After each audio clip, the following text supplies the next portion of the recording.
boys and girls, we're starting a new math chapter today. I cannot believe that we've waited all year to use our rulers and they're at school without us. But hopefully you have a second ruler at home, or you found the printout that I sent in the email that you can create your own ruler. It should be exactly 12 inches. So we are going to use a ruler today. We have been using them as tools to draw things, such as lines across our page. But now we're going to start to use them as a tool to measure. So I'm going to do my best so that you can see everything that I'm trying to show you. So on our rulers, there are different lines. My ruler is labeled inch. On the opposite side of the ruler, if I were to flip the ruler upside down, you'll see it's labeled cm and mm. That stands for centimeter and millimeter. Actually, in the United States, we're one of the only places that uses inch as our standard unit of measure, which means when I'm telling you, how long my hair is, I would measure it in inches. Versus other countries who use centimeters in the metric system.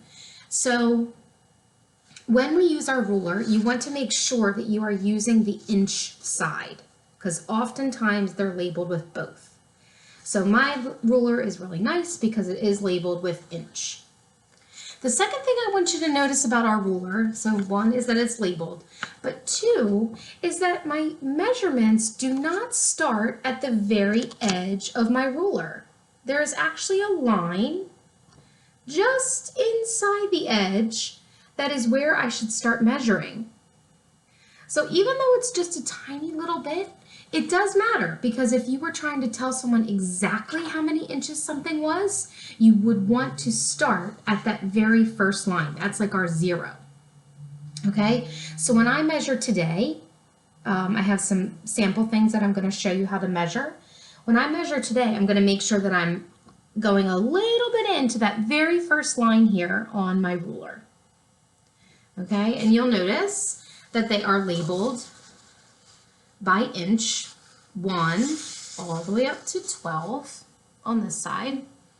And I'm using the paper just so you can kind of see through my ruler. Okay, so when I'm using my ruler, we are also going to be doing a lot of estimating, which is guessing the amount of how long something is. So if I estimate, I'm using what I know about a ruler. So if I can see here, an inch goes from that, remember that line just inside the ruler, to here.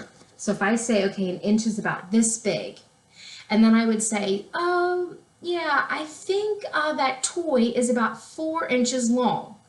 I'm using what I know from my ruler and guessing an amount. If I said, oh, I think, actually here, I'll use something for real. So I brought some objects down. I have a battery, okay? I could say, oh, I think this battery is about 2 inches. If I were to say I thought this battery was about 200 inches, my estimate would be way too high. I wouldn't be using what I know about inches and measuring to make a good estimate. So we use the word about a lot in this chapter. And it's because we're guessing. We're making an educated guess. We're using what we know from our ruler to guess about how long something is. So I am going to guess that this is about 2 inches. So if I were to match it up, like I said, I want to go just inside. Oh, well, and I'm really close. It is about 2 inches. So even our measuring, we are going to use the word about, because if I have an object that is close but not quite touching a number, I'm going to go to the nearest number. So let me see, maybe if I were to measure, let's see what else I have around here. I have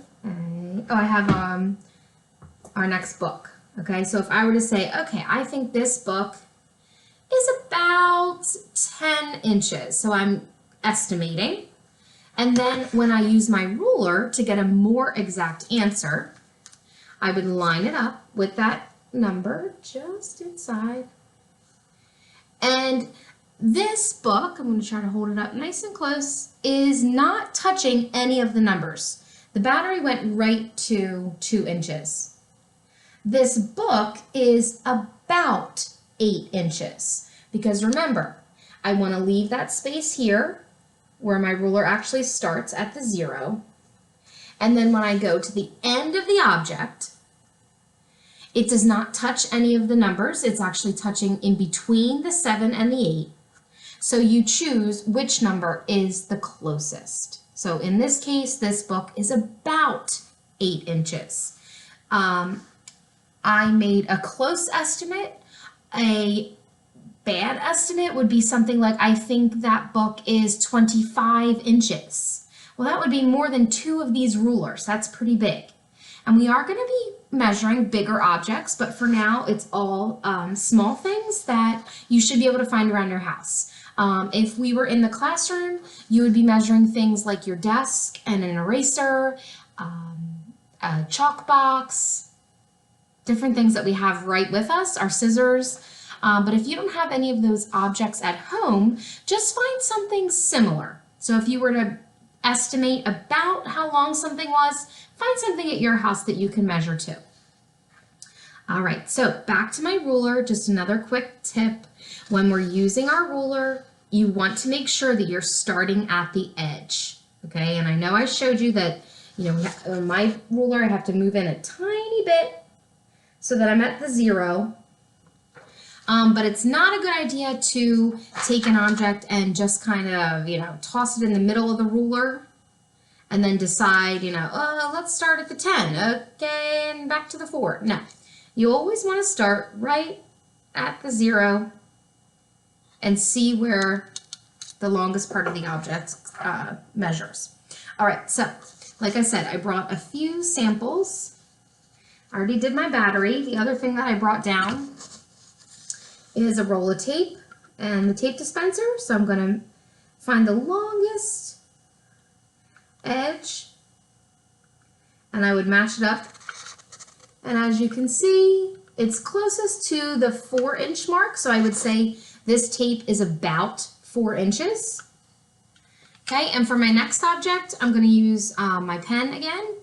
And this time I want to estimate because in your first lesson, you're going to have to estimate first.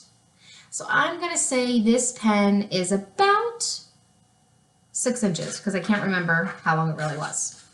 Okay, so I'm going to say about 6 inches. I would write that in my notebook and then go and actually take my ruler and measure. Oh, I have a good memory. It is 6 inches long. Okay, so I match one end to that line here, and then you can see the other end over here is lining up to 6 inches. All right, so I hope this helped you to get started using our ruler in the measurement chapter. Like I said at the beginning, if you do not have a ruler, you can always use the one that's printable.